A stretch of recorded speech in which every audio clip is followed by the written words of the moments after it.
नमस्कार, मी योगेश. मी मराठीच्या बातमीपत्रात आपलं स्वागत. सुरुवातीला एक नजर आजच्या ठळक घडामोडींवर. म्हणतात ना, देवदारी त्याला कोण मारी, असाच अनुभव मुंबईतल्या मयुरेशला आलाय. एका अपघातात 9 फुटाचा पाईप शरीरात घुसूनही केवळ दैव बलवत्तर म्हणून मयुरेश बचावलाय. पाहूयात एक विशेष वृत्तांत.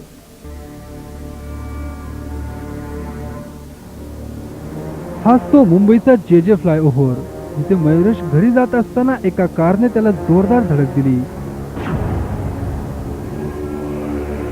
या अपघातात त्याची मोटरसायकल 50 फूट उंच उडाली, ज्यावरून मयुरेश चेंडूसारखा उचलून फेकला गेला. यावेळी त्याच्या पाठीत लोखंडी पाईप घुसल्यानं तो जबर जखमी झाला.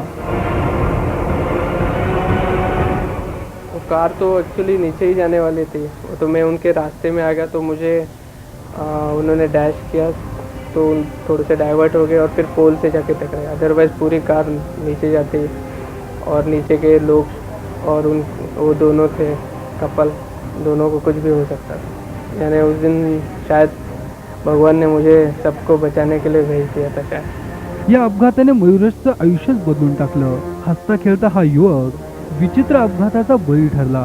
यावेळी त्याला होणाऱ्या वेदना असह्य करणाऱ्या होत्या. म्हणूनच जिवलग जगण्यापेक्षा मरण बरं म्हणून तो मरणाची मागणी करत होता. मात्र जे इस्पितळातल्या डॉक्टरांनी त्याला नवीन जीवन दिले. पहले तो हमने ये सोचा कि इसे इन्वेस्टिगेट किया जाए. उसे हमने एक्सरे रूम में शिफ्ट करने की कोशिश की, और जहाँ पे वो रूम में उसका रॉड की लंबाई के कारण उस मशीन पे डाल के उसका एक्सरे भी करना मुश्किल था. और दूसरी बात, सिटी स्कैन रूम में भी वही हाल हुआ जो उसका एक्सरे रूम में हुआ. वहाँ पे सिटी स्कैन भी करना नामुमकिन था.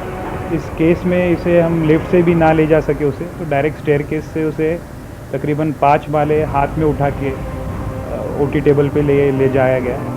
मृत्यूशी 2 हात केल्यानंतर मयुरेश पुन्हा एकदा आपल्या कुटुंबात रमताना दिसतोय. मयुरेशची देवावर खूप श्रद्धा आहे, म्हणूनच देवाने त्याला पुनर्जन्म दिलाय असेच त्याला वाटते. शेवटी एक मात्र खरे की देवतारी त्याला कोण मारी. ब्युरो रिपोर्ट, मुंबई, मी मराठी. बातमीपत्राच्या पुढच्या भागात पाहूयात. यावरच बातमीपत्र संपलं. पुन्हा भेटूयात पुढील बातमीपत्रात. तोपर्यंत नमस्कार.